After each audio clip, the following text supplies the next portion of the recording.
Dans un instant, Ciel Montmardi avec Christophe de Chavannes.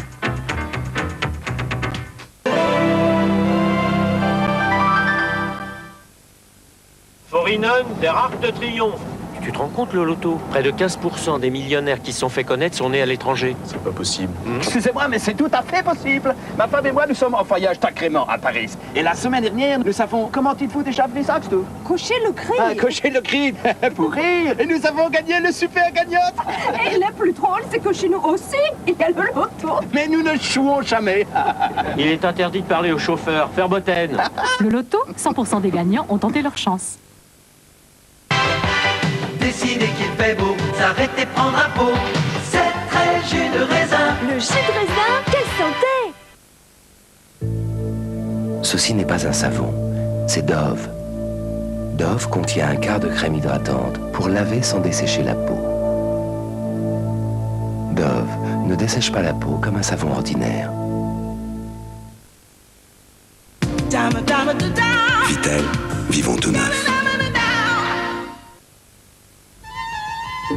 Dans bien des années, quand ce pommier sera grand, cette tondeuse Outil Wolf vous offrira toujours une coupe parfaite et un ramassage impeccable. Et aujourd'hui, vous pouvez gagner le pommier. Outil Wolf, tranquille longtemps. C'est la poésie. Je crois qu'on manque de poésie. Mais il y en a partout de la poésie, dans les livres, les arbres, là, nous. Il y en a une autre encore. C'est ma fille qui me l'a fait remarquer. Ah, vous avez une fille? Si je lui donne une salade verte, ça ne la surprend pas, ça manque de poésie. Mais si je lui donne du rouge, du jaune, du thon et que je lui dis que c'est une salade, c'est une fête, une surprise. Et vous arrivez à la surprendre tous les jours? Bien sûr, oui, tous les jours. Et mon mari aussi. Du rouge, du jaune, du thon, voici les saladières. Avec ces saladières, ce piquet crée l'envie. Mais enfin, la Fourmi, pour moi, vous êtes tout de même un mystère. Un mystère, moi? Non, c'est tout le contraire. Je conduis les enfants à l'école, je fais les soldes. Mais votre image, c'est d'abord le talent et la séduction. Vous croyez? Enfin, dû votre modestie en souffrir, vous êtes tout de même le symbole... Du travail, Henri. Regardez-moi. Oui? Je suis une Volkswagen. Polo, elle n'a pas oublié la petite Fourmi qu'elle était. Je vous dépose ou vous rentrez à pied, chapier? Jemai. Rouge douceur de Jemai. Il prend soin de mes lèvres. Il est enrichi en vitamine E. Rouge douceur de Jemai. Il protège mes lèvres. Il contient un filtre UV. Et la couleur, quelle tenue. Rouge douceur de Jemai. Les lèvres rouges se font lèvres douces. Rouge douceur de Jemai. J'aime. Medrange, mon jambon star. Hier, on a visité des maisons et des appartements Kaufmann et Broad. Eh bien, ma femme a tout voulu. Elle a voulu une maison avec un grand jardin, elle a voulu un appartement avec une terrasse. Les deux. Ouais, elle a voulu un grand séjour, elle a voulu une vraie cuisine. Elle n'a pas voulu la lune aussi? Si. En mai, demandez-nous la lune. C'est ça, l'esprit Kaufmann et Broad. Pas la peine de se torturer pour savoir quel chocolat a été élu produit de l'année. Poulain Light, sans sucre, est vraiment bon. Pellicule, démangeaison, shampoing T-Gel de Neutrogena. La nature est source de vie. Autour d'Yves Rocher, 200 chercheurs ont extrait l'ADN végétal. ADN végétal stimule le renouvellement cellulaire. Votre peau revitalisée reprend éclat, tonicité, et vous le ressentez. ADN végétal d'Yves Rocher.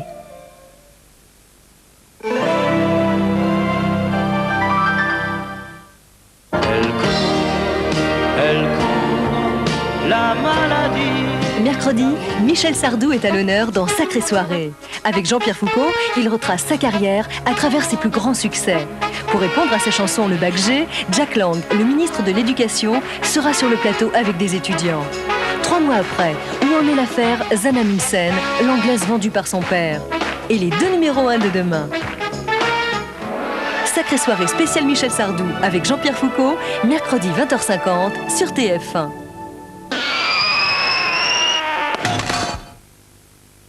Arthur, émission impossible, le 15 mai à 23h55 sur TF1. Mais ça tombe quand le 15 mai hein? Ben, vendredi.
Mesdames, messieurs, bonsoir.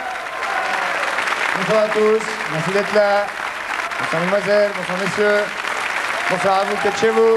J'espère que vous avez passé une bonne semaine. Merci beaucoup. Merci beaucoup. J'espère que vous avez passé une bonne semaine. Nous sommes ensemble, si tout va bien, vous le savez, jusqu'à la fin de cette émission. Et je vais vous montrer quelques images. Regardez-les maintenant. Il s'appelle Gabin. Il était sur ce plateau il y a quelques semaines. Il est pas vieux, il a 1 an. Il a un tatouage LWG282. Et ce chien a eu la très mauvaise idée de se tirer en campagne il y a maintenant une semaine. C'est mon chien. Alors je profite un peu. Il s'appelle Gabin. Voilà. Alors, si vous le voyez dans la rue en laisse ou pas en laisse, ayez la gentillesse de nous prévenir au numéro que voici, de nous prévenir. Et voilà. Voilà. Bon. Voilà. On va pas en faire 2 heures non plus, mais je voulais vous en faire profiter. Et surtout, éventuellement, si vous pouvez nous donner un petit coup de main, ça fera plaisir à tout le monde, particulièrement à Gabin, j'espère. Il a été perdu dans le Perche, en campagne, dans le Perche, donc autour de Mortagne, Bellem, tout ça. Enfin, ça peut prendre la voiture, tout ça, on sait pas. Bien. Enfin, ça va, c'est pas non plus... c'est tristounet, mais on va le retrouver. Je pense que grâce à ça, on va le retrouver. Moi, je l'espère. Bien, je vais vous demander maintenant de m'écouter, puisque souvent, des mouvements nous viennent des États-Unis. Celui-ci pourrait en être un. C'est un courant qui exige ou qui exigerait un retour à l'ordre moral et qui, prenant un peu prétexte du sida, enfin on le voit de plus en plus, ravive un bon vieux discours qui condamne évidemment l'homosexualité, l'avortement, toutes les dérives, qui réclame un renforcement du puritanisme, de la censure. On est allé par exemple ce matin à l'église Saint-Nicolas du Chardonnay poser 1 ou 2 petites questions. Regardez par exemple ce que ça donne. Par exemple. Autrefois, les gens prenaient des mesures différentes, mais il n'y avait pas ces pilules, il n'y avait pas toutes ces choses qui dénaturent la fonction humaine. La contraception, je suis contre. L'avortement, à 14 ans, on ne doit pas penser à ces choses-là. Et surtout les pratiquer. La mixité dans les écoles a aussi amené une dégradation des mœurs. Oh, il y a sûrement un manque de morale, oui. Par exemple, les couples homme-homme, homme-femme, je trouve que c'est pas terrible. Ça a toujours existé, mais c'est pas la peine de l'officialiser. Je suis pas inquiète pour ma fille, absolument pas. Parce qu'elle n'a aucun rapport sexuel actuellement, et les premiers qu'elle aura, ce sera avec un mari qui lui sera fidèle. Elle a l'intention d'être fidèle, donc ma fille n'aura pas le sida. Le sida, bon, moi à mon avis, c'est un châtiment de Dieu, mais enfin, c'est évident. Hein. Écoutez, parce que je crois que les hommes actuellement mènent une vie complètement déréglée, c'est évident. Donc, je pense que c'est un châtiment divin.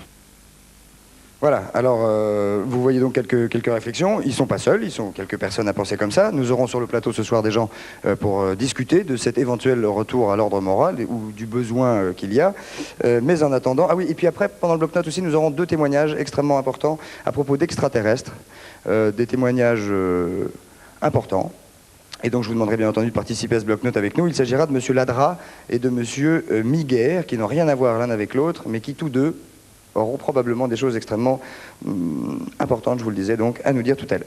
En attendant, je vous demande d'accueillir quelqu'un qui est né un 10 février, qui très jeune a pris des cours de violon et de piano. Y en a-t-il qui joue de l'instrument ici? Oui. Oui, bonjour madame. À 16 ans, il chantait Opus de Clignancourt. Il a formé ensuite un duo avec sa sœur. Il a chanté comme ça de 65 à 69. Il a fait Bobino. Il a imposé, fut un temps, les places à 10 francs dans les galas pendant à peu près 4 ans. Il a écrit 11 albums. Le dernier s'appelle Sagesse du Fou. Il contient 11 titres. Ce sont des chansons d'amour. Mesdames, messieurs, un accueil fort chaleureux à Maxime Le Forestier. Le voici.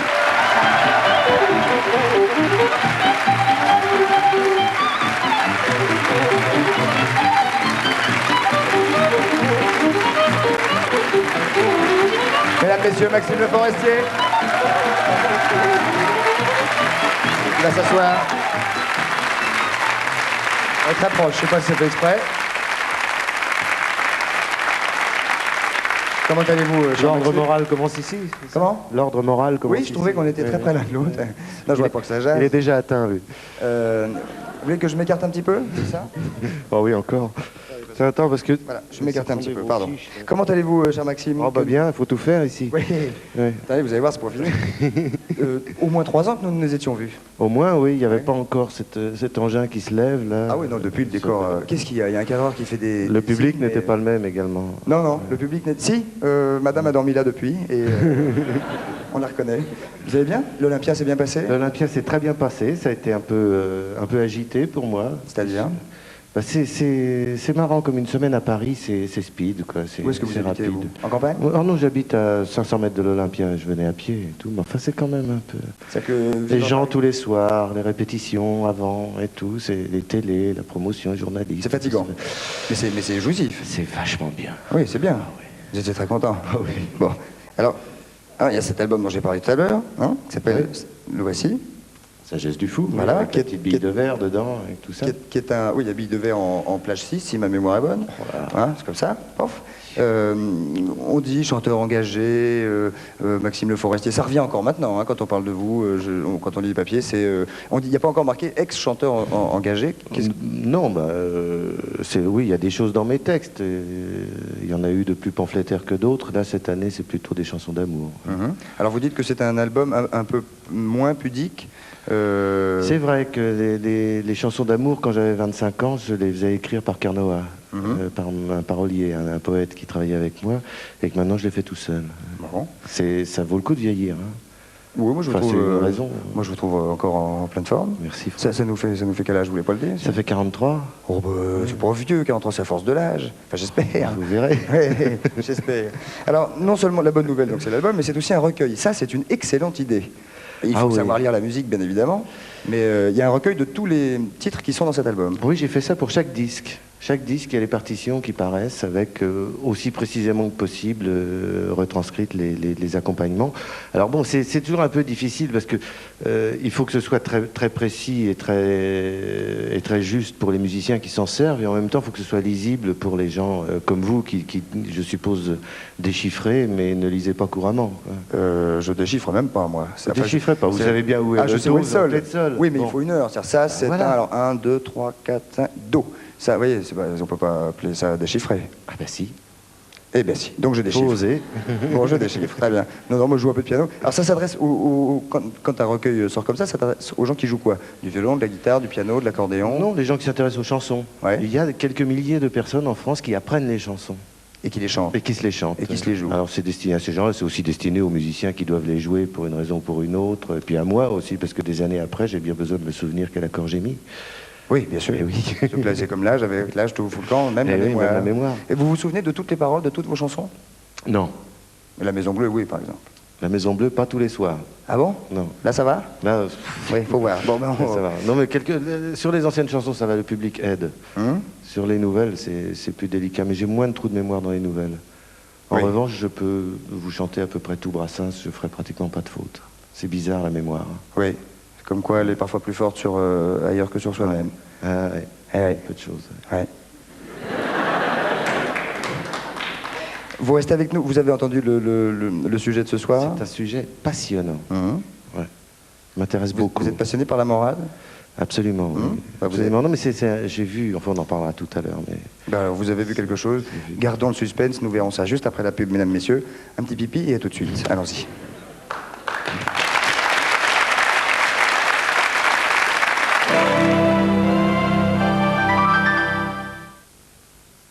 Tears for Fears, Tears Roll Down, 10 années de succès.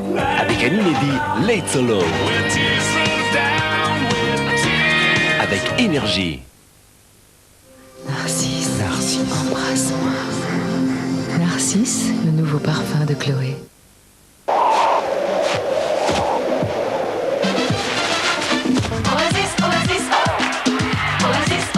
Sans Oasis, la vie serait un enfer. Avec les casseroles anti-adhésives Résistal de Tefal, c'est vraiment autre chose. On se prépare des petits plats qui mijotent et qui mitonnent sans attacher. Bref, on se fait plaisir sans se fatiguer, ou presque. Casserole Résistal de Tefal, dans le fond, il n'y a pas mieux. Tefal, tu penses à tout. Et toi, tu sais comment elles font le lait, les vaches? C'est laquelle la vache qui fabrique la crème? Tu crois que c'est les mêmes vaches qui fabriquent le lait et la crème? Kiri est à la crème et c'est tellement bon que ça se passe de commentaires. Kiri, le fromage des gastronomes au culot de courte. On va voir les vaches? J'adore les femmes. Elles sont formidables. Elles adorent ceux qui brillent. Mais ça ne leur suffit pas. Il y en a un qui a tout compris. C'est Johnson, avec Sol Plus. Ça lave et ça brille. Ça aurait pu s'appeler Sol, mais ça s'appelle Sol Plus. Parce que même pour les sols, les femmes en veulent toujours plus. Moulinex a inventé le vertical press pour repasser le jean comme la soie, à l'horizontale comme à la verticale. Moulinex, le sens de l'essentiel. 1945, la France découvre Nescafé. 1992, Nescafé révolutionne Nescafé. Ne pas croire au bienfait de la climatisation, c'est ne pas croire au bienfait du progrès. Au bienfait du progrès. Du progrès. Du progrès. Du progrès. Du progrès. Du progrès. Êtes-vous moderne? Êtes-vous climatisé? Climatisation et développement.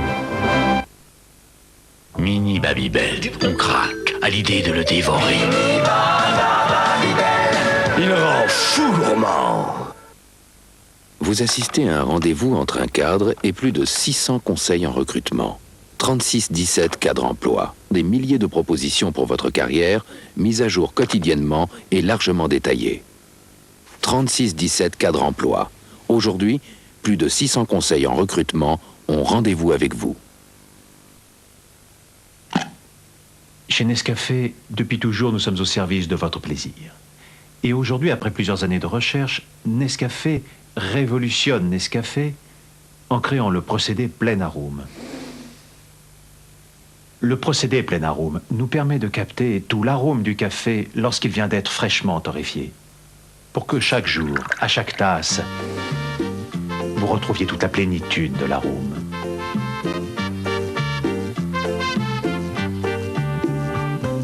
Nescafé plein arôme. Optronique. Communication. Décodeur. Câble. Réseau. Télécopieur. Électronique. Navigation. Groupe Sagem, un monde nouveau se crée tous les jours. Les amateurs de viande ne sont plus jamais déçus. Voici tendre et savoureux de Charal. Charal, maintenant la viande a un nom.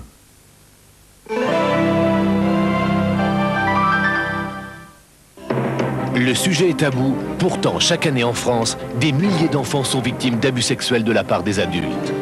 Pourquoi ce silence? Pourquoi ces agressions? Et que faire? Enquête de vérité lève le voile avec des témoignages bouleversants qui aident à comprendre et apportent des solutions. Enquête de vérité avec Jean-Pierre Foucault, mercredi 22h50 sur TF1.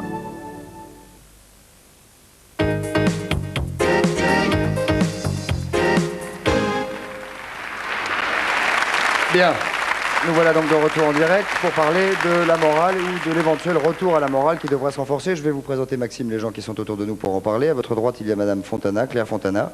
Bonsoir Madame, vous êtes présidente de l'association Trêve de Dieu. Vous avez déjà eu l'occasion de venir sur ce plateau vous exprimer. Vous aurez de nouveau la parole ce soir. Soyez gentil de la prendre quand je vous la donnerai avec beaucoup de plaisir et de nous la rendre dès qu'on la demandera. Merci. À votre droite, il y a Éric Lamien. Bonsoir jeune homme. Bonsoir. Vous êtes le jeune et nouveau rédacteur en chef de Guépier Hebdo. C'est ça, oui. À votre droite, s'il vous plaît, à votre droite, il y a Laurence Bost. Bonsoir mademoiselle, vous êtes une jeune fille de 20 ans.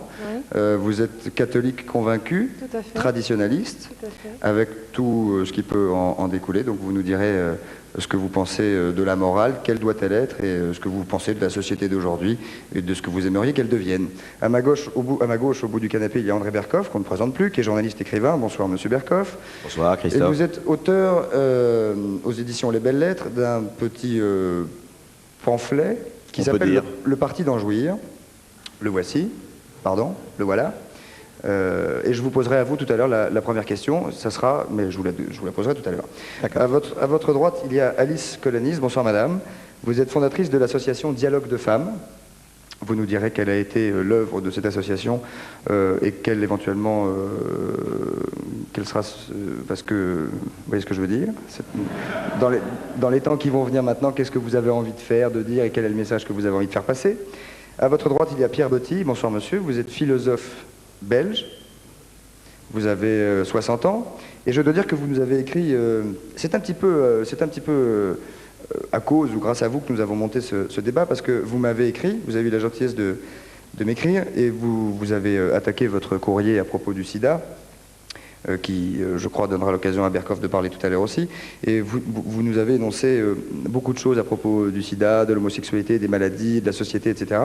Donc je rappelle que vous êtes philosophe belge et que vous pensez des choses extrêmement virulentes. Moi, je trouve qu'elles sont virulentes, vous, probablement moins. Vous allez nous les expliquer tout à l'heure. C'était pas une lettre agressive, hein, c'était pas une lettre d'injure que vous nous avez envoyée, c'était une lettre de mise au point.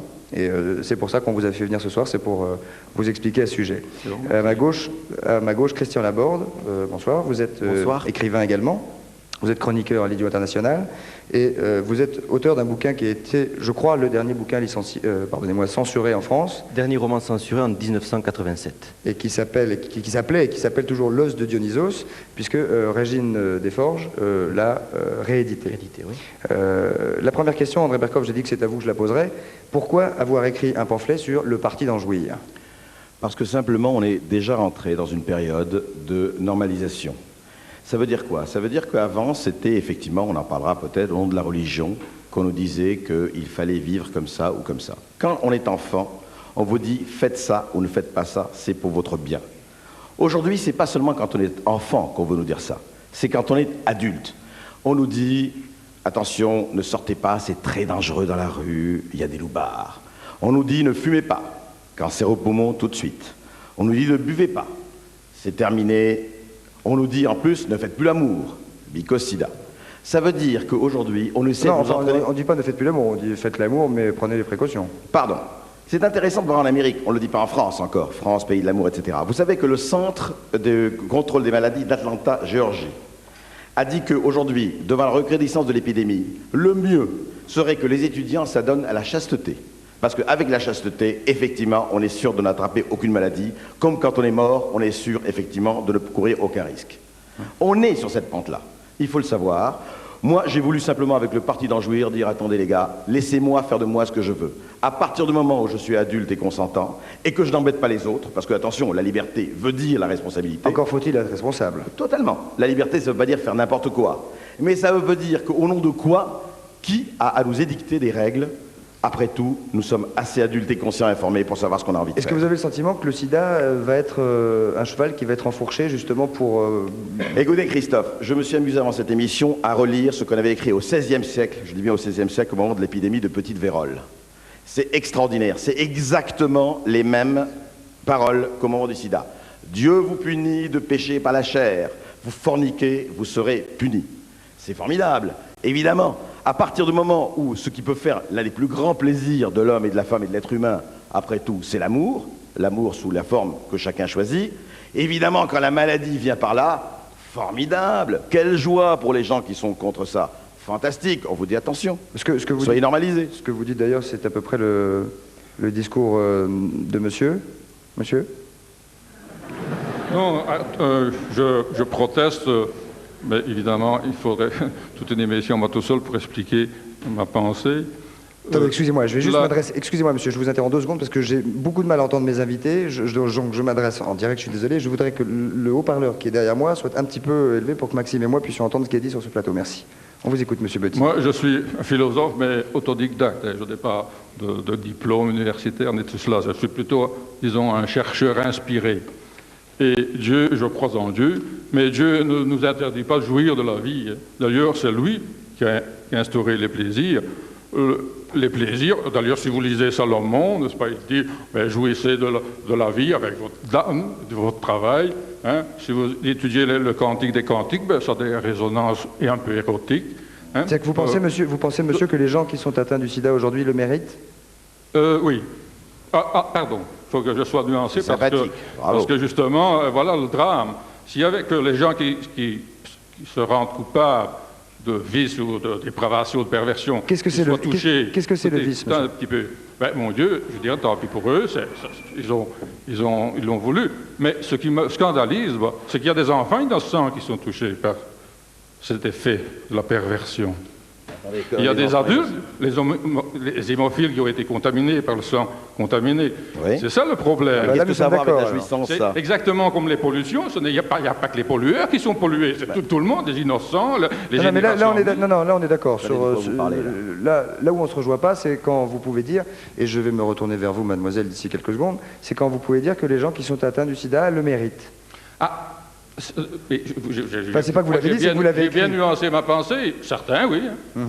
Mademoiselle, vous n'avez pas 60 ans, vous avez 20 ans, Oui. vous n'êtes pas belge, vous êtes française, Oui. et vous pensez la même chose. Écoutez, je serais plus nuancée. Il est évident que le sida est la maladie du siècle, qu'elle touche une catégorie de personnes quand même très particulière, qu'effectivement il y a des exceptions comme celle des hémophiles. Parlez bien dans le... Mais je dirais qu'effectivement, quand on voit le sida qui atteint les homosexuels, les drogués, on ne peut pas dire que ce n'est pas une punition. Moi, j'y crois, la punition. Il est clair, c'est pas pour autant qu'il ne faut pas les soigner. C'est là où je distingue. Moi, je crois pas. Attendez. C'est hallucinant. S'il vous plaît, s'il vous plaît. Non, mais je voudrais d'abord, dans un premier temps, vous demander Christian Laborde. de ficher la paix à Dieu. Je crois que sans arrêt, on nous dit que Dieu punit. J'ai surtout le sentiment que les punitions aujourd'hui, au nom de Dieu, viennent d'institutions et d'organismes. Je prends un exemple. Depuis quelques années, sur notre territoire, en France, on poursuit précisément, au nom de Dieu, des œuvres d'art. Je veux dire, on a poursuivi, par exemple, Je vous salue Marie de Godard, on a poursuivi Scorsese, Oui. on poursuit Rushdie. Bon, On a brûlé un cinéma. Et je me demande ce que vient faire Dieu là-dedans, et je me demande si l'interdiction de livres ou d'œuvres d'art, n'est-ce pas, va régler le problème du sida. Quant à la spécificité du sida, j'ai davantage confiance dans l'Institut Pasteur que dans les ligues de moralité qui aujourd'hui essaient de se faire une clientèle à partir de la souffrance des autres. Écoutez, je pense... Moi, je voudrais vous poser une question, mademoiselle, et à vous, madame Fontana, s'il vous plaît. Est-ce que pour vous, l'homosexualité est immorale, madame Fontana? Je ne vais pas répondre tout à fait à votre question parce que d'abord j'ai quelque chose à dire sur ce qui précède. En effet, ça m'a frappé ce qu'a dit André Berkoff sur la période de normalisation dans laquelle nous sommes. Effectivement, nous assistons à une période de normalisation. C'est-à-dire que nous sommes dans un moment où il apparaît un certain nombre de lois pour réglementer les conduites des hommes. Et des lois. Je vais vous donner quelques exemples, et ça me fait penser que il faut bien voir qui est au pouvoir actuellement et qui a le contrôle sur les lois et sur le vote de ces lois. Ce sont les gens qui ont fait mai 68, c'est-à-dire la révolution qui a chamboulé le comportement des mœurs des Français. Et au bout de 13 ans, ces mêmes gens sont arrivés au pouvoir. Et bien entendu, la désagrégation des mœurs, qui était arrivée extrêmement vite, est incontrôlable dans la mesure où un pouvoir a toujours besoin de gouverner et par conséquent, il édicte maintenant des règlements qui ne sont plus de morale, mais qui sont d'éthique pour préserver le pouvoir d'une certaine classe, celle qui a besoin d'exercer un contrôle sur les gens qui lui seront soumis. Et effectivement, le pouvoir des médecins, à travers les règlements de bioéthique... C'est l'amical Paul Touvier qui parle, il faut quand même le préciser. C'est insupportable d'entendre tel langage. Mais si, c'est l'amical Paul Touvier. Mais 68 fut un discours qui a dit, n'est-ce pas, pas de carré blanc pour un peuple adulte. Vous condamnez la notion de pouvoir, mais vous avez une envie, c'est venir précisément au pouvoir avec un discours moral. Non, mais madame, excusez-moi, à peu près tout ce qui peut... Pardon, il y a plus... Vous sentez la police, madame, vous sentez la police. Bon, maintenant, si vous voulez bien, j'aimerais... S'il vous plaît, on va pas à chaque fois... une petite mise au point face à toutes ces accusations. Ben non, je voudrais d'abord que vous répondiez à ma question. Contre moi, hein, une seconde.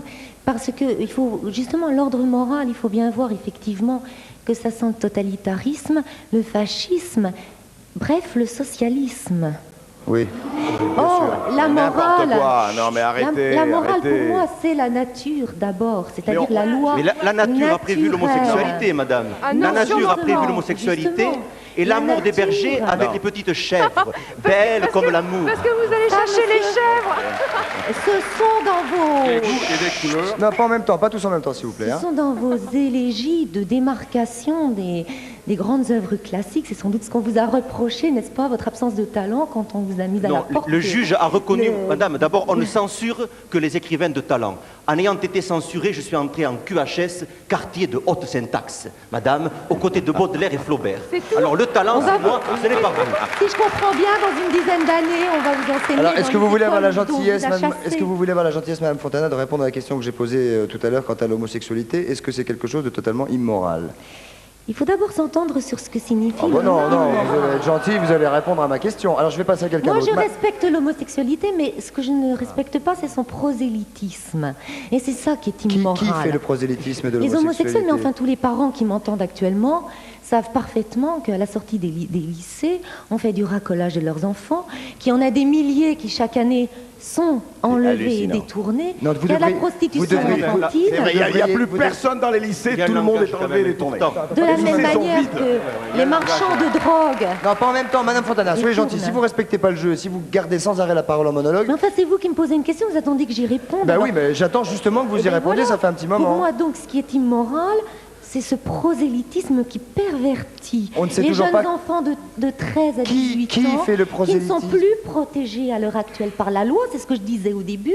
La loi qui maintenant ne permet, si vous voulez, qu'un adulte ait des relations sexuelles avec un enfant sans que ses parents puissent avoir de contrôle là-dessus ni se plaindre. Donc j'en reviens à ces lois qui sont iniques. Si, absolument. À l'heure actuelle, il n'y a pas de détournement Vous de parlez mineurs. d'enfants de 13 ans? Oui. Il n'y a pas de détournement de mineurs Non. sur les enfants de 13 ans? Ah si, en dessous de 15 ans, il y a détournement de mineurs, madame. Il faut regarder les textes. Non, si, c'est 15 ans. 15 ans. C'est 15 ans. Bon, 15 ans, entre 15 ans et 13 ans, peut-être qu'il y a 2 ans. Il y a qui 2 se ans passent. d'adolescence, c'est Mais très dites-moi important. si à 15 ans, un enfant... À 15 ans, est c'est plus un enfant. Et si on a le droit de le laisser entre les mains de gens qui vont abuser de lui, et souvent, alors qui sacrifient donc cet enfant, une personne Vous voulez bien laisser la humaine, parole de temps en temps à qui quelqu'un sacrifie d'autre à leur plaisir et à leur lucre. Vous voulez bien laisser la parole à quelqu'un d'autre? Mademoiselle, je voudrais votre avis, s'il vous plaît. Sur l'homosexualité? Oui. Eh bien, pour moi, c'est totalement antinaturel. Et si on est obligé d'aller chercher des chèvres, je trouve ça bien triste. Vous trouvez... S'il vous plaît. Vous trouvez... je voudrais qu'on revienne là-dessus. Vous trouvez que le sida est une punition, n'est-ce pas? Écoutez, c'est quand même un bien grand mot. Ceci dit, quand on voit ça, on peut voir ça à deux niveaux. On voit ça du point de vue médical, effectivement. C'est une maladie comme une autre qu'il faut soigner comme une autre. Ah non, c'est pas une maladie comme une autre, c'est une maladie mortelle. C'est une maladie mortelle, certes, mais qu'on doit soigner comme les autres. Non, on ne peut pas soigner. Pour l'instant, on la soigne pas. Pour mademoiselle. l'instant, non. Pour le moment, Écoutez, on ne peut pas la soigner. en tout cas, on peut essayer de la soigner. C'est déjà pas mal. Non, on essaie de trouver des remèdes, mais on ne peut pas la soigner. Excusez-moi, aujourd'hui, ça ne on se peut pas la soigne soigner, pas. d'accord. Pas en même temps, s'il vous plaît, Mme Fontana. Aujourd'hui, on ne peut pas la soigner. Moi, je trouve qu'effectivement, les homosexuels et les drogués et tous ceux qui s'envoient en l'air ouvertement méritent ce qu'ils ont. Il faut être responsable. On a la conséquence. Est-ce que vous vous rendez compte de ce que... Attendez, une seconde. Mais écoutez, je vois ça d'un point de vue moral. D'un point de vue moral, pour moi, c'est une punition. D'un point de vue médical, je ne vais pas dire on ne va pas les soigner. Il faut distinguer les deux. Je dis simplement, ils méritent ce qu'ils ont. Je ne parle pas des hémophiles. Les hémophiles, pour moi, effectivement, c'est des innocents. Bon, effectivement, c'est extrêmement grave, extrêmement malheureux. Bon, il y a eu le scandale du sang contaminé et tout, on en a beaucoup entendu parler. Ceci dit, du point de vue moral, vu collectivement et pas particulièrement... Un homosexuel, on va être très clair en 2 secondes, pour un homosexuel qui contracte cette maladie, le sida, oui. C'est tout juste, c'est normal, quoi. C'est bien fait presque. Je dirais pas que c'est bien fait parce que je veux pas... Enfin, c'est mérité. Mais ceci dit, il l'a cherché, c'est tout. Moi, il récolte. Je voudrais, monsieur Lamien, que vous allez avoir beaucoup de travail. En ayant des relations sexuelles normales, je ne suis pas contre le socialisme. Quelles sont vos relations quelle est votre vie sexuelle, monsieur, pour dire normal, pas normal? Je suis marié, monsieur, n'est-ce pas? Et j'ai 5 enfants.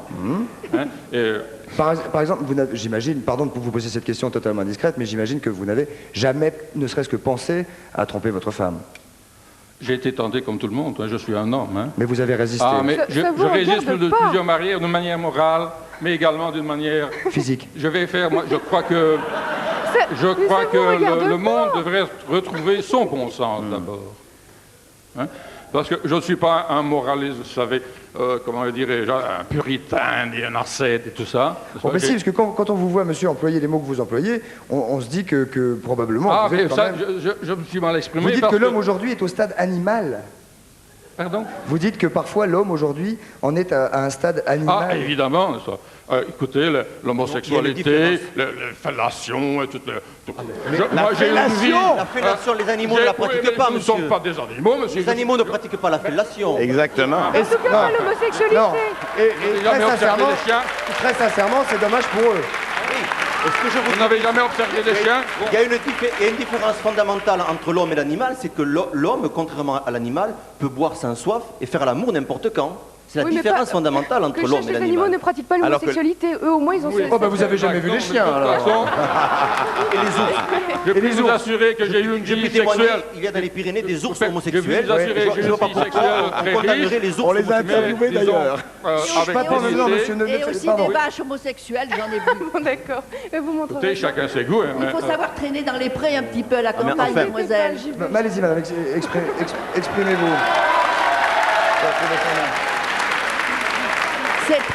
Alice Colanis, qu'est-ce que vous pensez? Je dis que c'est très mauvais d'être uniquement une citadine, moi, parce qu'on ne sait rien de ce qui se passe sur la Terre. Je connais les vaches comme... Laissez parler, madame, s'il vous plaît. Je regrette, j'ai pas dit un mot jusqu'ici. Maintenant, en ce qui concerne la morale, je voudrais que ces dames, la bleue charmante et la rose charmante, me donnent leur définition de la morale. Quant à moi, j'en connais au moins 50 morales. Il y a celle de M. Khomeini, il y a celle de M. Saddam Hussein, il y a celle de M. le Pape, il y a celle de 36 000 personnes, et elles sont absolument incohérentes les unes avec les autres. Il y a celle de l'Inquisition.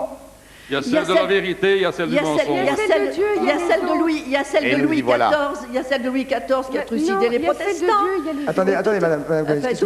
Toutes ces morales ont dansé devant nos yeux historiques. Il y a celle de Dieu et celle de En même temps, s'il vous plaît. Répondez à la question de Mme Colanis. Quelle est pour vous la définition de la morale? La morale est une conduite de vie qui doit pouvoir nous mener un jour au ciel. Voilà. Attendez.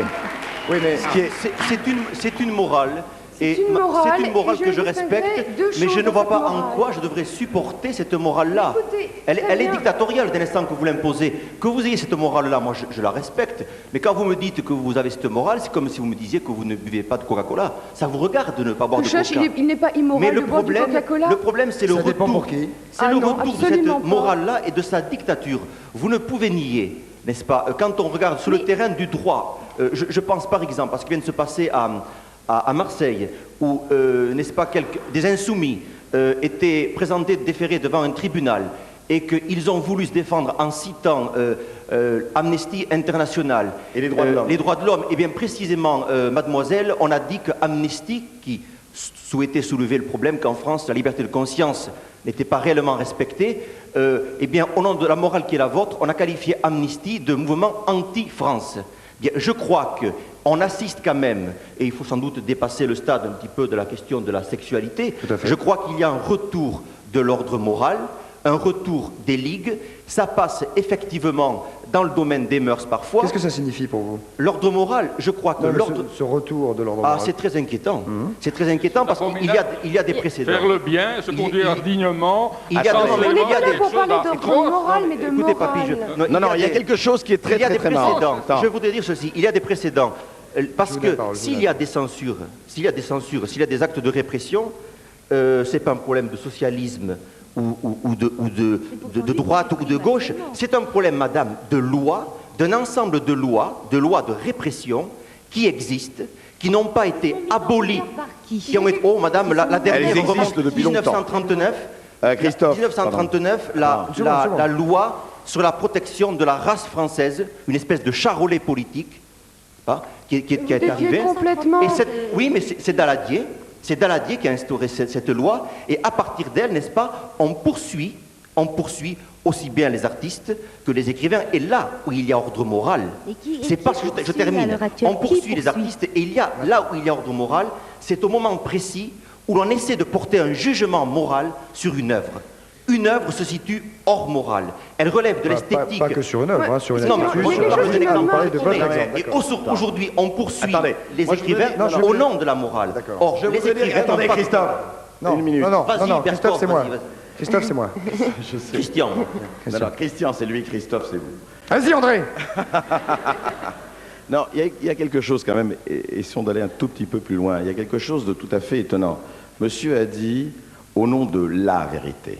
Mademoiselle a dit, la morale, c'est Dieu. Et encore une fois, chacun a son opinion. Ce qui est extraordinaire, c'est que moi, je ne pourrais jamais dire la vérité. Ce qui est fantastique, c'est regarder les millions de morts. Je dis bien les millions de morts au nom de Dieu et au nom de la vérité. Au nom de la vérité, depuis des siècles et des siècles, on massacre, on annihile, on torture, on persécute, parce qu'on dit ou tu es dans mon camp et comme moi, et à ce moment-là très bien, et si tu es contre moi, tuez-les tous. C'est une Dieu caricature reconnaîtra de la les siens. vérité, ça, monsieur. Si Ouais, vous fassiez la volonté de Dieu, non seulement vous iriez au Monsieur ciel, Botti. ce qui est problématique, Mais j'entends pas tout ce que vous dites, alors. Allez-y, monsieur. écoutez, si vous faisiez la volonté de Dieu... Ah non, Madame Fontana, c'était pas votre tour, c'est le S'il tour vous de plaît, celui que- s'il vous plaît, si vous faisiez la volonté de Dieu, non seulement vous iriez au ciel pour la vie éternelle, mais sur terre, nous goûterions déjà le paradis. Pas un paradis artificiel, parce que justement, il y a un effet non seulement métaphysique, que la trois Ça quarts veut des dire gens que ne vous ne, croient pas. c'est-à-dire que vous vivez mal. Vous n'avez pas une bonne vie. C'est ça. C'est ça. C'est ce que je dis toujours à mes copains, si je leur parle de Dieu, tout ça, ils se moquent profondément de ça. Mais je dis, écoutez, si vous sortez de droit chemin, vous allez attraper un tas d'emmerdements. Je m'excuse du terme qui est un peu vulgaire, mais il est... vous allez tromper votre femme, vous allez casser votre ménage, vous risquez d'attraper une maladie vénérienne, parce qu'il n'y a pas que le sida avant. Est-ce que vous avez toujours été comme ça ou est-ce qu'à un moment donné, lorsque vous Et étiez... c'est toujours comme ça que je Non, mais raisonne. lorsque vous étiez adolescent, par exemple. Adolescent. Ah ben, aux adolescents, j'ai dit d'être patient. Non, non, non, non. D'attendre Allô de trouver le Lorsque- conjoint idéal. Lorsque vous étiez adolescent. Ah ben, je me suis conduit assez bien malgré les mauvaises compagnies, parce qu'il y a ceci qui se passe souvent. Jadis, dans mon époque, les parents ne vous faisaient pas une éducation sexuelle. C'était un sujet tabou, on n'en parlait pas. Oh, Ni à ça l'école. existe encore Et beaucoup aujourd'hui, Moi, vous je n'aurais savez. jamais... Je vais vous dire la vérité. Quand j'étais très jeune, j'étais très croyant. À un moment donné, ils m'ont initié au petit mystère de la vie. N'est-ce pas? Qui Ben, ça? les copains, n'est-ce pas, les anciens, les plus anciens. Et alors, je me suis dit, franchement, ben, je vais bien obéir à tous les commandements de Dieu, je ne vois pas la difficulté de ne pas mentir, de respecter ses parents, etc. Il n'y a pas aucune difficulté. Ouais. Mais je me dis, cet instinct-là est naturel, puissant, vous voyez, mais je n'avais à personne qui me confiait, je n'aurais jamais osé dire ça à ma mère. Est-ce que vous avez des enfants, monsieur? J'en ai 5, monsieur. Vous avez un garçon? 2. Vous avez 2 garçons. Que viveriez-vous et comment réagiriez-vous si tout d'un coup vous découvriez qu'un de vos fils est homosexuel? Ah, je serais catastrophé. Non, mais ça j'imagine, mais quelle serait votre réaction? Est-ce que, ça y est, il serait... Mais je ne dis pas qu'il ne faut pas soigner les homosexuels, etc. Les soigner? Les soigner, oui, c'est les soigner, c'est une perversion morale, mais je parle surtout du sida. Il faut les soigner, etc. Mais il faut marquer sa désapprobation. Il ne faut pas haïr. Un chrétien doit aimer ses ennemis. Je ne peux pas haïr personne, mais je dois marquer ma désapprobation. D'accord. Excusez-moi. Et alors, mademoiselle, si vous permettez... non, je vais vous donner la parole, monsieur Denis. Je vais vous donner la parole tout à l'heure, dans madame toutes Fontana. vos réactions, c'est que vous prenez la morale comme une contrainte. Or, la morale est quelque chose de très gai. Et pas du Moi, tout, je bien sais sûr. pas, je pense tout qu'on dé- peut très tout dépend- bien tout vivre dépend laquelle. moralement et être très heureux. Moi, je veux vous dire que bon, j'essaye d'avoir une ligne de conduite à peu près normale, enfin morale. Qu'est-ce que ça veut dire une ligne de conduite normale? Bon, alors, si vous voulez, comme je rejoins toujours la morale à la religion, on a une certaine ligne de conduite qu'on doit tenir. Or, que je sache, la morale est quelque chose de gai. Vous voyez tout ça comme la dictature, l'ordre moral. Je sais pas ce que ça veut dire, moi, l'ordre moral. Moi, je parle d'une morale. Mais il y a des raisons. Mais nous sommes entièrement d'accord sur la morale. Qu'est-ce que vous pensez des jeunes filles dont vous pouvez être camarades, Oui. qui ont une vie sexuelle Moi, je pense qu'elles se gâchent vraiment une partie de leur vie. Moi, je trouve qu'il n'y a rien de plus beau que d'arriver à son mariage et de donner à son mari. Elles se gâchent la vie. On peut avoir de mauvaises surprises, hein? On peut avoir de mauvaises surprises, mais ça fait partie du risque. Et la vie n'est pas intéressante sans risque. Maxime, bien sûr. Une question que je voudrais vous poser, moi, je respecte tout à fait que vous viviez, ça vous va très bien d'ailleurs de vivre de cette manière. Mais la question que je voudrais vous poser, c'est est-ce que vous pensez que tout le monde doit vivre comme ça? C'est-à-dire, est-ce que vous seriez prête à imposer cette morale sous forme de loi? Enfin, est-ce que vous pensez Écoutez, que ça il est doit très passer dans la difficile loi? d'imposer la morale que j'ai sans avoir la foi, car il est évident que quand on n'a pas la foi, tout est permis. Or, on n'impose pas la foi, c'est Dieu qui la donne. Donc à ce moment-là, qu'est-ce que vous pensez que Dieu pense quand vous dites que ceux qui attrapent cette maladie absolument atroce qu'est le sida, ils le méritent? Qu'est-ce que vous pensez qu'il pense quand vous dites ça? Qu'est-ce que je pense qu'il se pense? Moi, je suis pas Dieu, moi. Comment vous voulez que je vous le dise? Mais non, parce que non, mais vous dites que la morale c'est celle de Dieu. Mais qu'est-ce que vous... Moi, je pense pas que Dieu il trouve ça bien qu'on dise ici que attraper cette maladie. Dieu est juste. Par excellence, c'est la justice. Enfin, c'est la justice même. Donc à partir du moment où quelqu'un se conduit mal et ne l'aime pas, il a ce qu'il mérite. Il est juste. C'est pas pour autant que lorsqu'il arrivera devant Saint-Pierre, le bon Dieu lui dira pas, bah, écoutez, vous avez purgé ce que vous avez fait de mal sur la terre, venez avec moi. Ça n'a rien à voir. Ce qui est étonnant, attendez.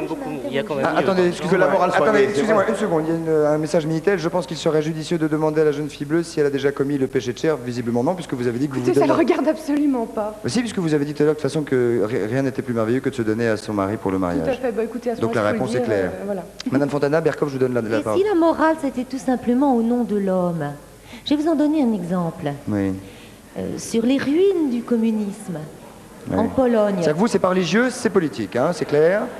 Vous, la morale, c'est pas religieux, c'est politique. L'homme est avant tout politique, bien sûr. Oh non, l'homme est homme, l'homme est humain d'abord. Et si l'homme était moral? D'abord.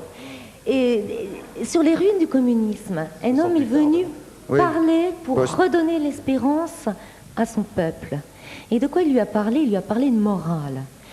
Et il lui a parlé d'un commandement de morale, c'est « tu ne tueras pas ». Est-ce que vous ne croyez pas que ce n'est pas au nom de l'homme qu'on peut dire une chose quand on imagine justement les charniers du passé, ceux des régimes communistes, ceux du nazisme, et ceux, à l'heure actuelle, beaucoup plus petits. Et ceux des guerres de religion. Les charniers de l'avortement. Le charnier de nos 200 000 enfants que notre nation tue chaque année. Voilà. Est-ce que la morale, ce ne serait pas au nom des hommes? C'est qu'en fait, pour vous, pardonnez-moi, je vous interromps, c'est l'avortement qui a bouleversé la société. Attendez une seconde. À chaque fois que je vous pose une question, vous me dites d'attendre une seconde. Ça va finir par faire un quart d'heure. Oui, parce que vos questions sont trop directes. Ah, ça c'est mon problème, je suis un peu direct comme garçon. Non, elles méritent un certain environnement. Mais enfin, depuis que l'avortement existe, la société est pourrie, grosso modo. Non, vous l'avez dit, vous l'avez dit. C'est parce qu'elle est pourrie que l'avortement existe. Non, vous avez dit, depuis que l'avortement a été légalisé, toutes les cochonneries dont la société peut être... C'est peut-être parce qu'elle est pourrie qu'elle existe. Parce que comment pouvons-nous supporter, sans nous révolter, que 200 000 de nos enfants soient tués chaque année? Oui, on a déjà fait la morale. Madame Fontana, comment pouvons-nous supporter sans nous révolter que des millions d'enfants meurent de faim chaque année partout? Ça, vous n'en parlez jamais. Un crime n'en sous par l'autre. Il y a des millions d'enfants qui meurent pour les de faire manger chaque année. Mais il n'y a pas besoin d'en fabriquer des tas qui vont mourir de faim. Nous, on est dans le pays nanti. Madame, l'avortement se passait avant qu'il y ait une loi. Vous ne dites rien sur les avortements clandestins, les avortements de classe qui existaient, n'est-ce pas? Il y avait des cliniques de classe. Il y avait à Lourdes, la ville de la Vierge, n'est-ce pas? Il y avait une clinique, n'est-ce pas, qui était une clinique de classe et de riches. Et cela, vous n'en parlez pas. L'avortement n'a pas commencé avec la loi de Simone Veil. La loi de Simone Veil a rendu à chaque femme sa liberté de choix. La liberté de tuer son enfant, vous avez de drôles de liberté. C'est le mépris de la femme dont vous êtes porteur, madame. Mademoiselle. Vous méprisez la liberté à la vie, le droit à la vie. La liberté de choix. Je voudrais complètement. Écoutez, je vous pose une question très simple. Si vous avez un enfant de 2 ans, est-ce que vous le Allô, s'il vous plaît, pas tous en même temps. Merci. Non, André. Libérez Casabonne. Bob, oui. Je voudrais que vous vous exprimiez, jeune homme, vous êtes discret. Oui, bon, j'écoute des discours qui sont tellement insensés de la part de mes voisines qu'effectivement je suis un petit peu abasourdi dans un premier temps.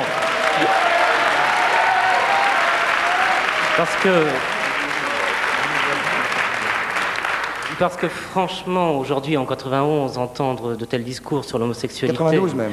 En 92, excusez-moi, entendre de tels discours sur l'homosexualité, encore plus sur le sida, c'est insensé et c'est aussi criminel. C'est criminel pourquoi? Parce que quand on parle du sida de cette manière, c'est évident qu'on va à l'encontre de toute promotion du préservatif, de toute prévention, de toute promotion de la responsabilité de la sexualité. Quand on dit que le sida viendrait de je ne sais quel châtiment divin, enfin. Le sida, c'est quoi? C'est un virus. On s'en protège comment? Par un préservatif. Je vais vous poser une question. Voilà. Est-ce que vous êtes homosexuel? Oui. Et pourquoi? Pourquoi? Est-ce que vous êtes hétérosexuel? Non, mais je vous le demande pourquoi. Est-ce que vous êtes blanc? Est-ce que vous êtes blanc? Oui, pourquoi? Non. Au secours. Au secours. Pourquoi? Alors, mais posez la question aux hétéros. Mais demandez à Maxime Le Forestier pourquoi il est hétérosexuel. Alors, moi, je suis homosexuel parce que j'aime les hommes. J'aime les hommes parce que j'ai du plaisir avec eux. Bon, et parce que je partage ma vie aussi avec eux. Demandez-le lui aussi au curé. Vous demandez pourquoi il est homosexuel, mais demandez aussi au curé pourquoi ils ne veulent pas faire l'amour pendant que vous y êtes. Je vois pas le rapport du tout. Mais alors pas du tout là. Je comprends pas la... Je voudrais me retourner. Excusez-moi, Et puis alors, je voulais dire quelque chose parce que j'entends parler de Dieu sans arrêt, mais il y a tellement de dieux sur cette terre. Ah non, il n'y en a qu'un, madame. Il n'y en a qu'un, madame. Il n'y en a qu'un bon, voilà, il n'y en a qu'un bon. Il n'y en a qu'un. Voilà, il y a Jésus-Christ. Non, Jésus-Christ. Laissez parler, madame, monsieur, s'il vous plaît. Ça, c'est la moindre des politesses. Jésus-Christ, selon vous, il y a Jésus-Christ qui est le Fils, il y a aussi le Saint-Esprit, il y a cette fameuse Trinité pour laquelle les catholiques se sont bouffés le nez au IVe siècle avant Jésus-Christ, parce que d'un côté il y avait l'arianisme, alors ils disaient qu'il y avait un seul Dieu, et puis il y avait les trinitaristes, et ils se sont bouffés le nez, ils se sont pas bouffés le nez, il y en avait qui avaient... Ils se sont bouffés quoi alors? Et la Saint-Barthélemy, et le massacre des protestants. Voilà, vous comprenez? Et c'est comme ça d'ailleurs que l'islam est arrivé en Espagne, parce que comme il était unitaire, l'islam qui avait qu'un seul Dieu, ça correspondait aux catholiques arianistes. Voilà, il ne faut pas chercher loin, vous savez, alors avec tous ces dieux qui se bagarrent entre eux, moi je rigole. Il n'y a pas 36 000 dieux, il n'y en a qu'un. C'est pas drôle, hein? Pour vos morales, vous me faites rire aussi. Parce qu'un monsieur qui s'appelait Bergson avait très bien dit, il avait parlé des deux sources de la morale et de la religion. Alors j'ai entendu parler seulement, monsieur, mesdames, d'une morale pratique, qui est une morale finalement politique, une morale de pouvoir. Alors ça ne va pas du tout avec Dieu, moi je suis plutôt spiritualiste, et quand j'entends parler comme ça, moi qui suis spiritualiste... En quoi ma morale est-elle politique? Ça me fait un petit peu mal au cœur. Vous êtes des gens pratiques et des gens de pouvoir. Vous nous empêchez d'avoir les enfants que nous voulons quand nous voulons. Ah ben non, justement, je dis que vous pouvez les avoir quand vous voulez, justement. Quand nous voulons, ce qui veut dire... Avant le mariage, par exemple? Avant le mariage? Ce qui veut dire qu'ils n'arrivent pas comme des petits lapins, les enfants. Voilà ce que je veux dire. Écoutez, je vais vous poser une question très simple. Quand est-ce que je vous ai empêché d'avoir les enfants que vous voulez quand vous voulez? Avant le mariage? Vous acceptez les enfants avant le mariage? De ne pas avoir d'enfants quand nous ne voulons pas en avoir. Voilà. Qu'est-ce que vous avez fait à nos enfants? Vous les avez empêchés de naître. C'est pas vous des les enfants avez tués. C'est quoi? Vous appelez ça des enfants, vous? Mais les enfants, c'est ceux qui meurent en Inde. Et vous continuez au lieu d'avoir Mère Teresa... Attendez, je termine. Au lieu d'avoir Mère Teresa, qui est une grande dame, d'accord, qui aide tout le monde à Calcutta, mais il nous faudrait aussi une Mère Teresa de la contraception, je vous jure. Avez-vous des enfants, madame? Je voudrais... Avez-vous des enfants? Attendez, des enfants? s'il vous plaît, si je peux mener moi-même ce débat, ça m'arrangerait. Je voudrais donner la parole aux personnes qui sont là-haut. Il y a deux jeunes gens. Je vous présente. Il y a Olivier et Louis. Vous êtes tourangeaux? Tout à fait, on est tourangeaux. Je suis président d'une association de lutte contre le sida qui s'appelle Le Point Gay. Et en ce moment, on a des petits faits divers sur la ville de Tours. Voilà, c'est pour ça qu'on vous a fait venir, parce que vous aviez la possibilité chaque année d'organiser une soirée annuelle, payante je crois, à l'occasion de laquelle les dons, les bénéfices de cette soirée allaient à différentes associations d'aide contre le sida. Et d'aide aux malades surtout. Voilà, et cette année on vous a interdit d'avoir la salle. Oui, je voudrais d'abord dire, quand j'entends les personnes qui sont pour le retour de l'ordre moral, l'indécence par rapport aux malades qui nous regardent, qui sont à l'hôpital, et par rapport à la mémoire pour ceux qui sont décédés.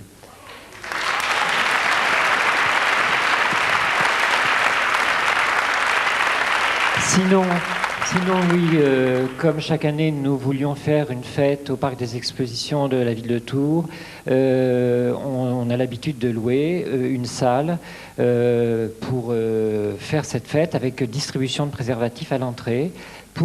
C'est l'Agence française de lutte contre le sida, la FLS, qui nous demande de faire ce travail de prévention auprès des jeunes, et ce sont des fêtes homosexuelles. Elle a raison, hein? Moi, je trouve aussi. C'est clair. Mais donc là, on s'est heurté. Cette fois-ci, on ne sait pas pourquoi cette fois-ci, mais l'adjointe au maire, mademoiselle Gautras, a réagi violemment. Elle a dit « Je ne veux plus que les homosexuels fassent de fête au parc des expositions, car ils distribuent des préservatifs à l'entrée, ce qui est complètement... pourquoi pas distribuer... » Une incitation à la débauche, hein? Oui, incitation à la débauche. Moi, je dis non-assistance à personne en danger. Oui, vous avez raison. Et aussi, les homosexuels sont contre nature humaine. Voilà le problème. Alors, on vous a fait venir ce soir, d'une part, pour dire à cette Madame Gautras qui a refusé de venir, hein, d'ailleurs, je le précise, nous l'avons invitée, je lui ai même personnellement parlé au téléphone. Ça s'est fini plutôt chaudement, parce que Mme Gautras prend la responsabilité de prendre des décisions. Je précise, c'est Mademoiselle Gautras, elle est célibataire, elle a une 50aine d'années. Ah, ceci expliquant peut-être cela. Enfin, en tout cas, vous vous êtes vu interdire cette soirée. Ça veut dire qu'on vous a donc interdit de distribuer des préservatifs. Ça veut dire aussi que les dons, enfin l'argent éventuel que vous auriez pu ramasser, vous ne le ramasserez pas cette année, c'est ça? Exactement. Et que c'est tout à fait scandaleux. C'est scandaleux parce qu'il y a des malades qui attendent. Voilà, et voilà, jeune homme. Et ce qui serait peut-être bien de préciser à ces dames, c'est que la France, elle a peut-être des recours de moralité, mais elle a aussi des records beaucoup plus tristes que ça, puisque la France est le premier pays européen touché par le sida. Et ça, je trouve ça complètement dramatique que votre discours puisse et Paris est la première ville d'Europe également. Pardon, oui, Paris est la première ville d'Europe. Et quand on voit quand même que des gamins de 20 ans qui découvrent leur sexualité, parce qu'effectivement, il y en a qui sont homo, mais il y en a beaucoup d'hétéros, et effectivement, il y en a, ça. Et n'empêche que, comme tout le monde, les gamins, ça découvre une sexualité, et je trouve ça complètement criminel de laisser un gamin qui découvre l'amour aller se faire tuer. Est-ce que, Madame Fontana ou Mademoiselle, est-ce que vous pouvez imaginer pensable la distribution de préservatifs dans les lycées, notamment? Ah non, je trouve ça absolument scandaleux. Pourquoi? Parce que, s'il vous plaît, 2 secondes. Je crois que le sida est un problème qui doit se traiter à long terme et pas à court terme. Ah oui. Or, le système du préservatif est un système, enfin un remède à court terme. Vous dites n'importe quoi, mademoiselle. C'est pour l'instant la seule et unique manière pour les adolescents ou les adultes d'ailleurs, qu'ils soient homosexuels ou hétérosexuels. La seule prévention. C'est le seul moyen de se préserver de cette maladie, c'est ça. Comment pouvez-vous imaginer? Écoutez, déjà, moi je serais atteinte du sida, ce qui n'est pas le cas, je vous rassure. Je saurais donc que je l'ai. Je n'irai pas m'amuser à les fricoter avec tous mes petits camarades déjà, premièrement, parce que je pense qu'effectivement, ils ont le droit de vivre et donc j'ai pas donc à leur coller ma maladie, déjà. Donc le préservatif à ce moment-là n'a plus lieu d'être. Oui, mais enfin, vous utilisez le préservatif avant d'attraper le sida, c'est encore mieux, non? Écoutez, pour déjà attraper le sida, il faut déjà que quelqu'un l'ait. Oui, ça je vous confirme. Donc déjà celui qui l'a, s'il ne veut pas le transmettre, il fricote pas avec tout le monde. Et il n'est pas forcément au courant qu'il l'a. Il n'est pas forcément au courant, je vous le concède. Il y a plus de 200 000 personnes en France. Ce qui m'énerve, c'est finalement parler de préservatif, alors qu'on pourrait tout simplement éduquer les enfants à justement vivre leur sexualité de façon tout à fait saine. C'est-à-dire ne pas changer de partenaire comme on en fait à l'heure actuelle. Mais un seul coup suffit, mademoiselle. Merci. Un seul suffit, mademoiselle. Merci, d'accord. Un seul suffit. Mademoiselle, je vais vous dire une chose, ça, comment pouvez-vous parler de la morale, de Dieu, et de la bonté, et de la justice, une capote? Sans dire que c'est une capote, oui. Sans dire que ça, c'est un instrument, effectivement, de protection. Comment pouvez-vous dire à quelqu'un, attention, tu n'utiliseras rien? Comment vous pouvez dire qu'au nom de Dieu et de la bonté, et de la morale, je crois que Dieu est juste et bon, c'est ce que vous venez de dire, comment vous pouvez dire au nom d'une croyance religieuse quelconque qui est pour la vie et pas pour la mort, vous avez parlé du parti de la vie et pas de la mort, quand ça peut nous protéger de la mort, vous êtes contre? C'est quand même hallucinant. Alors comment enfin, c'est pas hallucinant, c'est déraisonnable. Madame Fontana, je vous donne la parole. Vous avez besoin d'en mettre souvent des préservatifs? Comment? Vous avez besoin d'en mettre souvent des préservatifs? Mais peu importe que moi j'ai besoin, c'est pas moi. Vous êtes très égoïste, vous pensez à vous ou à moi. Pensez à tous ceux qui ont éventuellement un jour besoin de mettre un préservatif. Non mais attendez. Et ceux-là, ce jour-là, il faut qu'il l'ait dans la poche. Vous raisonnez à court terme. Moi je dis que la première chose à faire, c'est d'abord d'éduquer les enfants. C'est d'arrêter de baiser surtout, c'est ça? Exactement, et de savoir... Exactement, voilà. On y est. Non, je crois... Non, Madame Fontana, pas de terrorisme, je vous donnerai la parole tout à l'heure. Je crois qu'il faut essayer quand même. Le sujet, c'est, je crois, le retour de l'ordre moral. Oui, mais le retour de l'ordre moral, il est en train d'aller au galop parce que le sida, et parce qu'on est en train de profiter de cette saloperie de maladie pour dire que ce sont tous les cochons, les pervers et les vicieux qui attrapent ça et que c'est bien fait. Faut pas déconner. Comment, monsieur Petit? C'est un fait, n'est-ce pas, cela? Mais c'est un fait, monsieur, mais vous dites n'importe quoi. Je vais interroger, vous m'avez dit, c'est un petit peu à cause de moi que je fais cette émission. Vous permettez que je raconte une petite histoire. Bon, me voilà initié au mystère de la vie, n'est-ce pas? Et en plus... C'était comment? Les copains les plus anciens. Les copains? Ah ben c'est eux qui apprennent tout ça. Homosexuels alors? Ben non, pas les... Mais enfin, vous savez, dans le temps, les homosexuels, n'est-ce pas? Tout le monde, athée ou n'importe quoi, en avait horreur. Hein? Les gens qui venaient, parce qu'il y en avait déjà qui venaient vous chipoter comme ça, et Il y a un copain qui m'a dit, moi, s'il vient me toucher, ben, je lui fous un point à la figure. Oui. Hein, c'était instinctif. Oui, bien sûr. Instinctif. Enfin, bon. Et alors, voici ce que je voulais raconter. Vous dites que je suis un philosophe, mais en fait un psychologue. Et c'est par là que j'ai retrouvé la foi. Et un jour, j'ai suivi un cours de psychologie, qui s'appelait Pellman, que je salue. Je suis bien triste d'ailleurs qu'elle ait disparu. Et il disait ceci, c'est un fait piquant, ce n'est pas au nom de la vertu qu'on vous éduque, mais ce qui est rationnel est moral. Et la morale, ce n'est pas une contrainte, c'est un garde-fou. Et je vous assure, ces gens-là étaient des idéalistes, mais ils mettaient les options philosophiques au-dessus des options religieuses. Je crois d'ailleurs que c'est à cause de ça qu'ils n'ont pas tenu. Et alors, ils m'ont donné surtout, je les en remercie... Mais on ne sait pas exactement de quoi vous parlez, monsieur. Permettez, je les en remercie, ils m'ont donné le culte de la vérité. Qui vous remerciez, là? Les professeurs de la Sorbonne qui ont institué donc l'école Pellman de psychologie appliquée. Et alors, un jour, j'ai un monsieur, il n'y a pas longtemps, à votre émission, qui a dit, moi, c'était au sujet des crimes passionnels. Moi, je ne comprends plus l'être humain.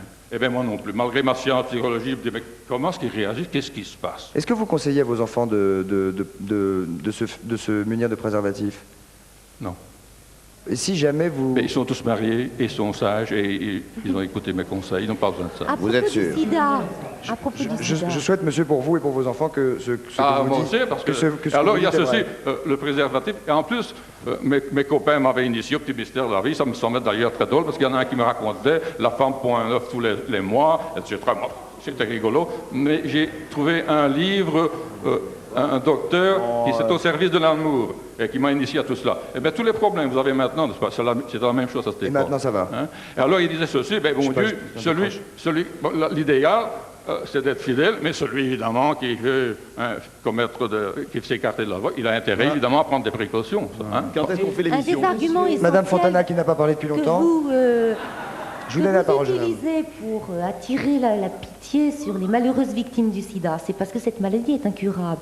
Or, moi, je connais d'autres maladies incurables. Qui veut attirer la pitié, comment dites-vous? Sur les victimes du sida, c'est normal. C'est pas un mot que j'emploie, moi, la pitié. Mais... écoutez, vous attirez la générosité publique. Bon, c'est parce que c'est incurable. On demande surtout aux gens de se fournir en préservatif et de mettre des capotes. Oui, ça, c'est sûr. Nous sommes bien d'accord, c'est ce que vous avez dit tout à l'heure. Je connais d'autres maladies incurables. Par exemple, la trisomie 21, le mongolisme. Qu'est-ce qu'on fait des gens qui sont atteints de mongolisme et quand ils sont dans le sein de leur mère? Eh bien, on dit à leur mère, tuez-les. Donc, deux poids, deux mesures. Les uns sont atteints du sida, on les protège. Les autres sont atteints de mongolisme ou d'autres maladies intra-utérines et on les tue impitoyablement parce qu'ils sont petits. Et vous proposez qu'ils vivent avec eux? Non, mais vous savez, c'est une espèce d'intégrisme forcené, ça. Hein, c'est de l'intégrisme que de protéger l'homme et tout homme. C'est de protéger l'homme que de mettre une capote, madame. Ne mettez pas l'avortement. Là, je ne parle pas de capote, je parle de l'incurabilité de la maladie. Deux poids, deux mesures. Une maladie incurable, c'est très triste et il faut tout faire, tout mettre en œuvre pour la soigner. Quelles que soient les victimes, même celles justement qui sont les victimes des débordements des autres, c'est-à-dire qui sont les victimes innocentes de cette maladie, parce qu'il y a une solidarité entre nous. Coupable, madame. Mais si, justement, les autres, demandez à un hémophile s'il n'est pas victime du sida. Non, mais on parle ça c'est une... Voilà, et ensuite un enfant dans le sein de sa mère. Coupable. Et demander à un homosexuel s'il n'est pas victime du sida. Est-il coupable ou est-il innocent? Est-il victime quand on le tue? Ou est-il... Mais attendez, vous avez la notion d'enfant, on n'a pas tous la même notion de l'enfant. Exactement. Un embryon, enfin bon, c'est pas le débat. C'est jusqu'à la fin. Non, mais ça revient toujours au même débat avec Pierre Fontana. Toujours le même débat. Mais arrêtez, bon. Vous savez, c'est la loi. Hallucinant. Oui, vous êtes hors la loi. Vous êtes complètement hors la loi. Et pour moi, vraiment, des parents qui le disent à leurs enfants de ne pas mettre de préservatif, c'est un acte criminel. Vraiment, parce que... Ce sont probablement... Enfin, ça risque d'être des assassins. Et de toute façon... C'est aussi criminel. Comment c'est criminel? Il y a quand même des directives du ministère de l'Intérieur qui autorisent la distribution de préservatifs. Il y a tout un système législatif qui existe en France. Attendez, monsieur, je ne sais pas ce que vous dites, j'ignore si ce sont des bêtises ou non, mais je vous laisserai parler tout à l'heure. Attendez, qui parle, s'il vous plaît. Il y a tout de même un système législatif qui existe en France. Il est peut-être pas, il a peut-être pas été conçu entièrement par des gens que vous approuvez. Il a quand même été conçu en démocratie à la majorité. Depuis 80, il n'y a plus de délit d'homosexualité en France, madame. Quand même, ça, il faudrait peut-être pas l'oublier. Depuis 1992-91 même, Amnesty s'occupe justement de la discrimination des cas d'homosexualité. L'OMS, depuis 91, a retiré l'homosexualité. Ben, il me semble pas. J'ai pas parlé d'homosexualité, j'ai parlé des enfants dans le sein de leur mère. Oui, je sais. Ça n'a rien à voir. C'est fabuleux ce débat. C'est fabuleux ce débat pour une chose très simple. Voilà. C'est formidable. Chacun parle de sa chapelle. Claire Fontana parle de ce qu'elle appelle des enfants dans le ventre de leur mère. Chacun parle de sa chapelle. Vous savez ce que c'est le parti d'en jouir? Moi, je vais vous dire, Madame Fontana, laissez chacun faire de lui ce qu'il veut. C'est l'anarchie. Laissez-moi faire de moi ce que je veux. Et ne m'édictez pas les lois selon lesquelles je dois vivre. Voilà le problème. C'est que moi, je ne dis pas que j'ai Pas en la même vérité. temps, s'il vous plaît. Pas en même temps, monsieur. 2 secondes, je vais vous donner la parole. Posez votre micro.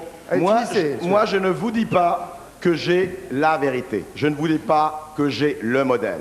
Je vous dis simplement que je respecte le vôtre, mais attention, respectez aussi le mien. Et c'est le millier, de centaines de milliers d'autres qui ont envie de vivre comme ils le veulent, en respectant la liberté des autres. À condition et c'est là où responsable. ce respect. Voilà. Est-ce que vous êtes contre la contraception, n'est-ce pas?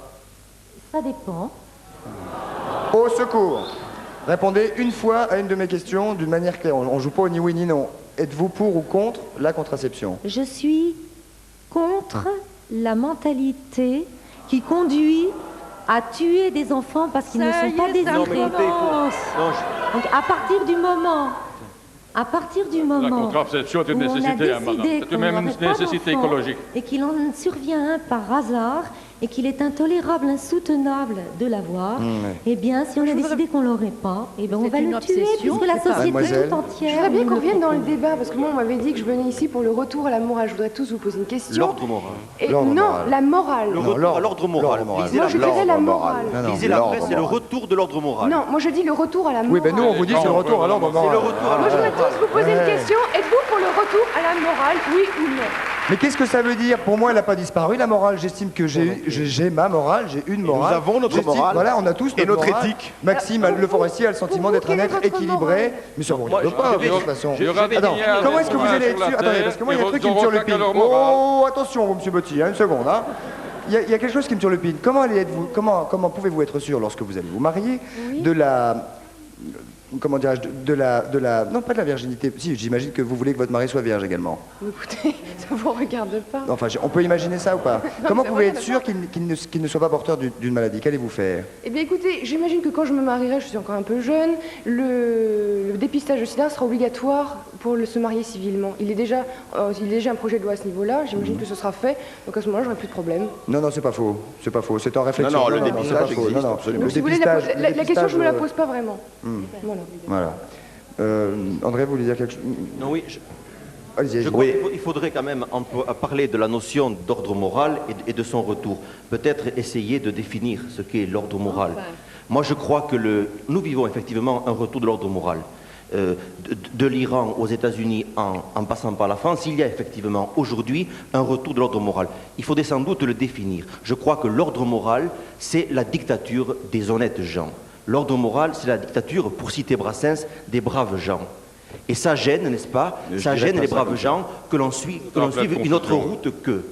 Et comment cela se passe-t-il? Je crois qu'il y a un retour de l'ordre moral dès l'instant que l'on poursuit toute personne qui est différente. Alors, elle peut être. Poursuit pas.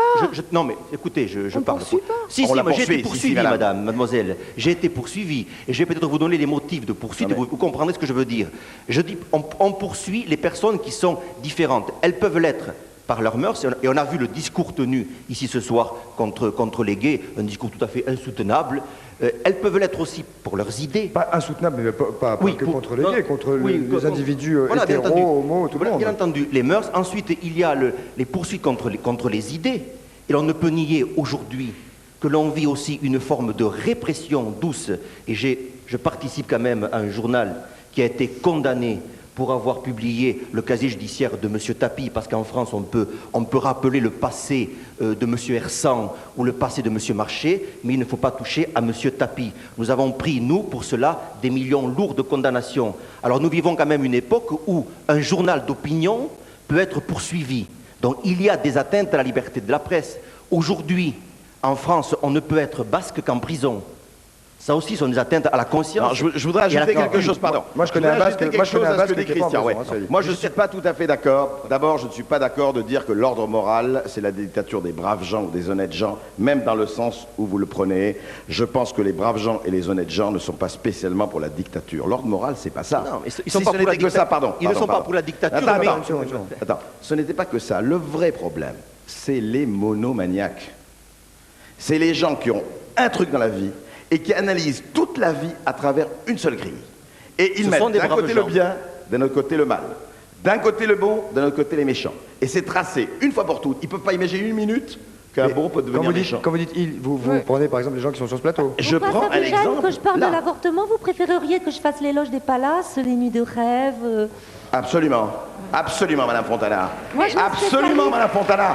Parce que moi, je suis pour la vie et je suis contre la mort. Absolument. Absolument. Je vais poser une question si c'est possible. Je vais poser une question, monsieur. Vous allez avoir l'occasion, monsieur Gauthier, d'y répondre. Que pensez-vous de la responsabilité de l'Église dans sa dénonciation du port du préservatif? Qu'est-ce que vous pensez de sa responsabilité par rapport notamment au sida? J'en reviens un peu là-dessus, pardonnez-moi. Et notamment dans le tiers-monde. En Afrique, notamment. La responsabilité de l'Église dans le développement du préservatif, je ne vois pas en quoi... Non, vous avez mal compris ce que j'ai dit. Oui. Non. La responsabilité de l'Église qui dénonce le port du préservatif, qui donc ne l'encourage pas, vous avez compris? Oui, alors là, ça me fait penser qu'il y a une quantité de gens qui étaient pour le préservatif, qui ont envahi la cathédrale de Notre-Dame de Paris au mois de décembre en empêchant la liberté du culte, sous prétexte de dénoncer je ne sais pas quoi. Et alors là, en effet, la dictature des braves gens, ça a été on est rentré dans leur église, on les a empêchés donc de vous ne prier. répondez pas à ma question, je vais poser la question à Arrêtez Florence. de parler de dictature, moi ça me fait rire, je vous assure, vous êtes complètement rétro, la morale c'est très gay. Moi je veux dire, je vis très bien ma morale. Gay, mais nous aussi, mais nous aussi. Nous aussi. Mais vous aussi, mais... Alors, mademoiselle, vous avez parlé de religion, on va parler de religion, je voudrais que vous répondiez à la question que je viens de poser. Qu'est-ce que vous pensez? Écoutez, la première vocation de l'Église n'est pas d'être le pape, par exemple, n'est pas un homme d'État, mais c'est un homme d'Église. Or, l'homme d'Église doit emmener au ciel. Or, il se trouve que, effectivement, la personne qui va prendre des préservatifs, qui va avoir des relations sexuelles avant le mariage, cette personne-là n'ira pas au ciel. Sans préservatif, on risque d'aller très vite au ciel. C'est tout. Bon, il se trouve. Ah bah, non... Merde. Mais monsieur de Chavannes, nous n'irons pas au paradis. Monsieur de Chavannes, mademoiselle, ce n'est même pas, c'est votre position, ce n'est même pas la position de l'Église qui, elle, ce n'est même pas la position qui avait en plus prévu, elle, je crois, le pardon, et vous l'excluez. Je n'exclus pas le pardon. Mais je ne comprends pas. Mais ce n'est même pas J'exclus catholique, le péché, n'est-ce pas? C'est tout. Ce n'est pas catholique, c'est hystérique ce que vous dites. C'est tout. Et la petite fille, une seconde, la petite fille qui a été violée en Irlande et à qui on a interdit l'avortement. L'Église n'interdit pas l'avortement en cas de viol. Pardon? L'Église n'interdit pas l'avortement en cas de viol. Absolument pas. Où vous avez vu ça? Pardon? Il y a un juste agresseur et l'Église n'interdit pas l'avortement en cas de viol. Relisez vos textes. Absolument pas. C'est nouveau donc. Absolument. Ça, c'est sorti aujourd'hui. Je demande à moi, monsieur Fontana, est-ce que l'Église interdit l'avortement en cas de viol? Les religieuses. Attendez, monsieur Botti, une seconde, monsieur Botti. Vous parlez comme ça, comme ça. Les religieuses qui ont été violées à l'indépendance du Congo belge, qui est devenu le Zaïre, ont été avortées et l'Église n'a pas protesté. Ça, c'est une erreur. Mais absolument pas. Qu'est-ce que vous dites, madame Fontana? Les religieuses qui ont été violées au Congo n'ont pas eu d'enfants. Ouais. Et justement, c'est un journal belge qui a ironisé en disant que la décision du Vatican a pris 9 mois pour être édictée. Bon, il n'y a pas eu d'enfants. Je ne vais pas contester. Alors, à propos de l'Église. Par contre, à Prague, à l'invasion des communistes, il y a eu des religieuses pragoises qui ont été violées. Et elles ont choisi les unes de garder leur enfant dans leur couvent, les autres de sortir du couvent pour élever leur enfant. Jamais l'Église catholique n'a autorisé l'avortement en cas de viol. Voilà. Et vous trouvez ça normal? L'enfant qui est... Non, répondez et vous trouvez ça normal? Répondez à ma question. Trouvez-vous ça normal?